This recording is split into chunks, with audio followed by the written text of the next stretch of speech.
talking with CDOGG here, Georgia Tech fan. Let's talk Georgia Tech, man. What are you expecting this year? What's the big goal for this team, and ultimately, what does I can't think. Brent Key, the new head coach. Yeah. What does he want to bring to this program? So I couldn't be more excited about this past year. Brent Key, nobody really expected when he took over as interim. I mean, I really liked Brent Key because I had already known him because he was actually the offensive line coach under Alabama, under Nick Saban at Alabama when you guys won the national championship in 2017 against Georgia. And so he was your offensive line coach. Came to Tech because he played at Tech and loves it here. And so I really liked him for that. And when he took over, he put new life into the team and kind of really showed that, the roster that we have is not bad. It's just that it was mismanaged and it's just unbelievable the way that Jeff Collins was running things. Like we come to find out the details of what Jeff Collins was doing. He just wasn't running practice right. He had the team he had 3 different practices. Like the team didn't practice together. Like they had it all split up onto different fields, and he was practicing without pads a lot. It made us really soft. So Brent Key, he throws all that away. He says we're changing everything about the way we do. And he's hammering home what does he want to bring to the team as toughness. And I think that is something that he has hammered home, not just him, but the players have started to say it, and all the assistant coaches too. It's all we've been hearing is toughness, toughness, toughness, which is cool. That's how we were under Paul Johnson, Don't get me wrong, I don't miss running the triple option at all, but I do miss having disciplined, tough football teams is what we were. And to get back to that is going to be really nice. I believe him. The team played tougher under him. He already showed, if Jeff Collins would have stayed the coach for the entirety of last season, we would have won maybe one more game. Maybe we would have won 1 or 2 games that year. But he took over. He had us this close to getting to a bowl game. And he through all that, we had 2 quarterbacks go down. We had Jeff Sims go down with a broke foot, and then we had our backup go down too. So we're on our 3rd string. He still manages to go on the road and beat North Carolina. It's just crazy the way he's able to adapt and rally the team, and they believe in him and they play hard for him. And I get really excited thinking about what he could do with all the crazy, terrible stuff that went wrong last season. All the, stuff he couldn't fix mid-season. Now that he has a full off season to prepare and get all that going, I'm excited about the potential of what he can do. We brought in some really exciting transfers, namely in our wide receiver room. For some reason, they decided to just absolutely go insane in the wide receiver room. We got Christian Leary from Alabama. Yeah, I was fixing to ask about the transfers, and I saw he transferred there. Mm-hmm. Is he the most exciting transfer that you picked up, or the is there someone else out there? The most exciting? I don't know about the most. I'm very excited for him. But we also got Dominic Blaylock from Georgia. Okay. So among a bunch of other guys. Well, also another transfer. He's been here a while, so it's slipped my mind. But Haynes King from Texas A&M, we got. At quarterback. So, we have a quarterback battle going into the season between Haynes King and Zach Pyron. And, a lot of this stuff has flown under the radar of people who haven't paid attention to Georgia Tech, which, I get it. We won 5 games last year. It's whatever. I'm telling you, the difference that happened when Key took over was night and day. And this team is capable of a lot coming into this year. There's still going to be some things we still got to improve the lines of scrimmage. But those guys, we got to get depths at spots. Our tight end position is non-existent. We didn't even have it under the triple option, and we really have to build that position up. There's still a lot of things that need to improvements. But this team, it's really exciting to think what they could do. Our defense, last year, our defense was really, really good last year. We do lose a few pieces off of that defense, but I think with the way that I think the offense and special teams are going to step up, we won't have to rely on our defense as much as we did last year, because every game we won last year was thanks to our defense. But I'm rambling a little bit because I get so excited. I wasn't even excited this time last year going into the season. I didn't even care. I knew we were going to be terrible. I thought that we were going to have Jeff Collins for another year, and we were going to have to fire him and then look for another coach, and he was going to have to rebuild. But no, Brent Key was sitting there waiting, and he turned it around immediately, and we can win immediately. And that's something that the Brent Key hire is exciting, is the continuity, because we didn't have a lot of players transfer out. We had a couple go to the NFL, but we didn't have a lot transfer out. So, we kept a lot of those. So it's not a full rebuild. We can build off of what we did last year, which is why it's not a huge stretch to think that Georgia Tech is going to make a bowl. I mean, we came this close to making a bowl last year. And when you consider all the things that went wrong last year, 2 hurt quarterbacks, the fiascos that was special teams, you get all that short up, we'll easily make a bowl. Our goal is not a bowl this year. Their goal is 8 wins. They stated it, 8 wins at a minimum. They said that's what our starting quarterback said, Zach Pyron. Which, can we get to 8 wins? That might be a lofty goal. Our schedule is a little bit stiff, not as bad as it was years prior, but. I think and I'll go ahead and we can pull up and look at this year's schedule too. But before we get into it, 2022, you lost to Clemson the first week. I think that's understandable. I just think that is that one of those games, because it was 41-10. You just kind of hope that you guys competed a little bit more. Right? Well, the thing about that game, the score. That most of those points were scored in the second half of the fourth quarter on Clemson's, because we kind of fell apart. But that game was on a Monday night, and the whole world was watching, and it was a close game for 3.5 quarters.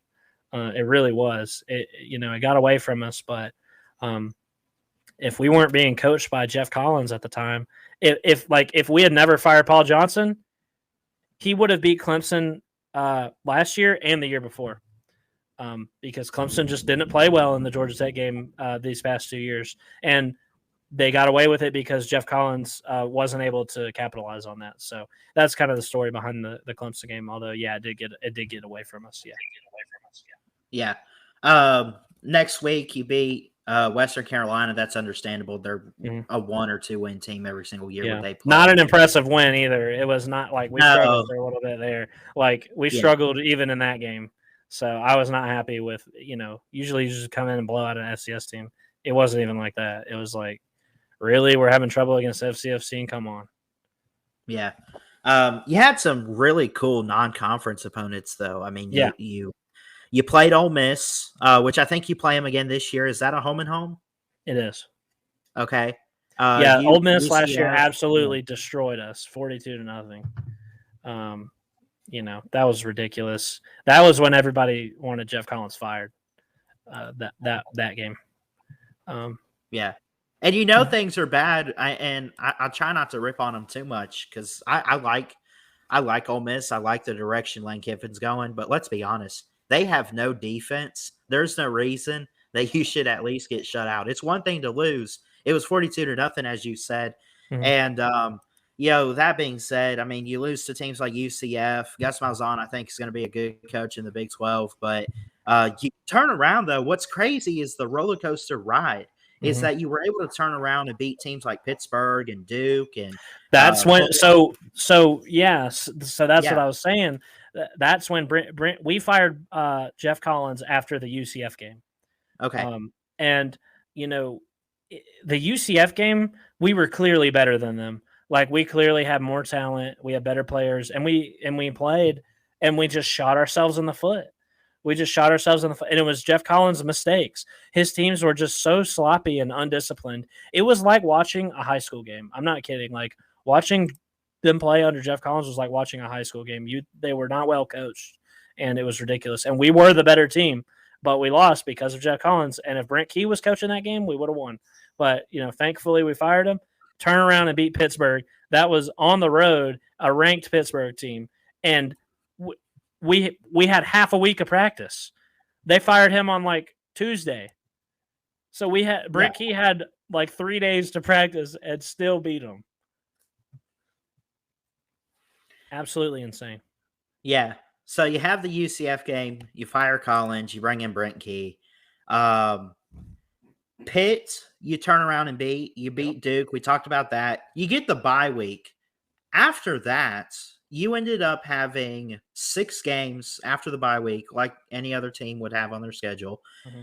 And you end up going 2-4 in that slate. Yep. But what I will say is the 2 wins you picked up were actually really good wins. Virginia Tech and North Carolina. You see what I'm saying? So, and I can explain. Yeah, I can explain though. What happened. See, a lot of people don't take the time to really like. You can look at that, but you don't know the story of what was going on during the season. So, yes, we come off the bye week and have Virginia on a Thursday night at home, and it was one of the most miserable football games, the most miserable football game I've ever been to and seen in my entire life. It was a horrible display of offense for both teams. Virginia was the worst team in the conference last year. But you know what happened? Jeff Sims broke his foot. He broke his foot in the Duke game in overtime. We went into overtime with them. And, and Duke is a solid 8-win team last year. We beat them. And, Jeff Sims broke his foot, and he went down, and we had to go to our backup quarterback, who was terrible, absolutely terrible. We had to go to him, and that Virginia game was miserable because he went 7 straight 3-and-outs. He could not move at all. Think of the least mobile quarterback you can. Jake Fromm, he makes Jake Fromm look like the Flash. But anyway, so that's what happened. So, we wound up losing to Virginia. Unbelievable. We never should have lost them. It happens because it's the quarterback. So we go into the Florida State game. We have no quarterback. Jeff Collins had no quarterback competition going into the season. He had nothing. If it wasn't Jeff Sims, it was nobody. He had no backup plan. And so we had 4 quarterbacks on the roster, but none of them were, supposed to play. We have this kid from Akron, Zach Gibson. That's the kid that is so slow and terrible. We go into the Florida State game with him. We think, okay, maybe he has a week to prepare. Maybe he can improve instead of just being thrown into the game in the Virginia game. No, he was still terrible. He was still really bad, and we wound up taking him out and putting a true freshman in. And dude, this kid balled out, Zach Pyron. And I know I said that, so this is the Florida State game. We got blown out, obviously.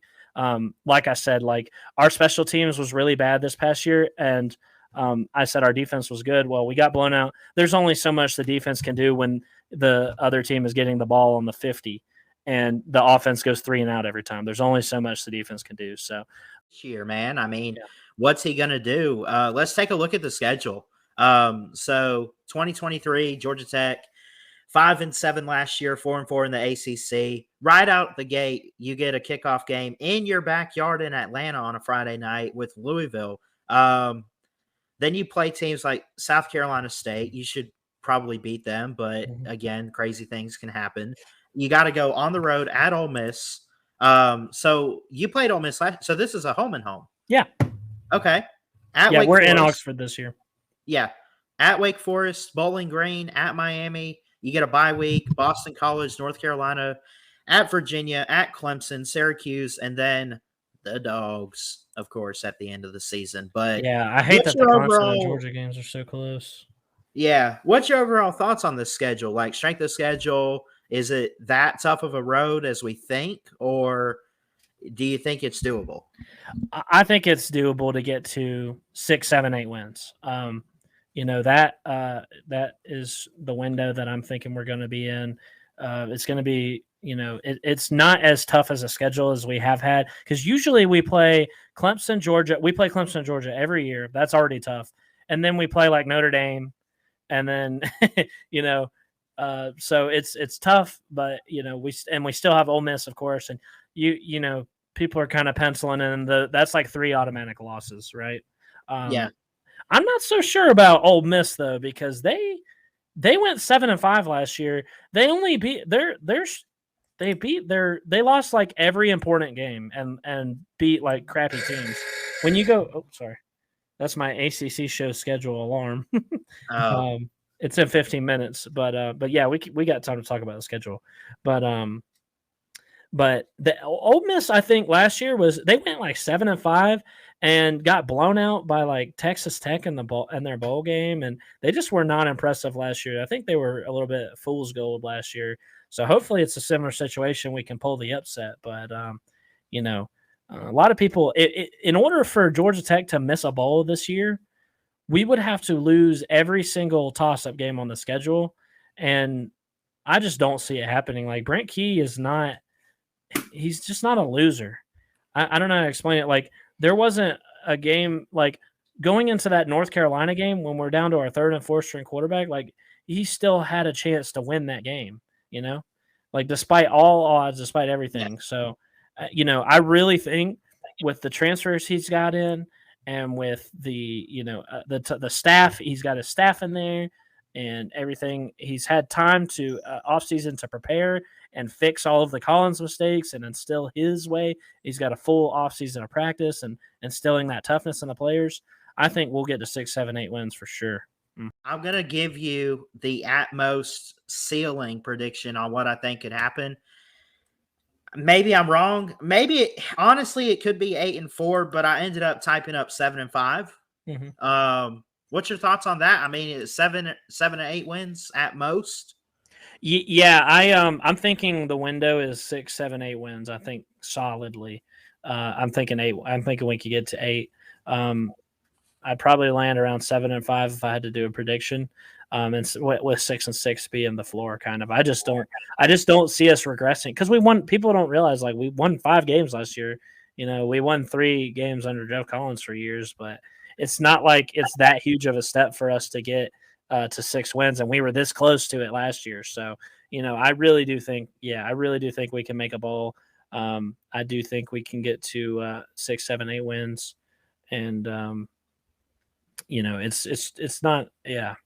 And good for you, Ballard, because, not a lot of people will let me sit down and listen to my spiel about how we were this close to getting to a bowl last year and how, if only our quarterbacks that got hurt. But, not a lot of people take the time to kind of listen to me about how last season was a little bit of a hidden success and how good we have the potential to be this year. So good for you for letting me do that. Not a lot of people care. They just say, oh, it's Tech. They're going to suck again. Listen, we're not Vandy, okay? We don't miss bowls. We just don't. We make bowls. Like, making a bowl is not that hard. It's not hard for Georgia Tech to do. Jeff Collins was the worst coach in Georgia Tech history. I'm not being dramatic. Like, you can compare him to past coaches. He is the worst coach in Georgia Tech history. He is the outlier. He is not the rule. Okay, so Brent Key's going to have us back in the bowl contention, no problem, and it's going to be up from here on out with Georgia Tech.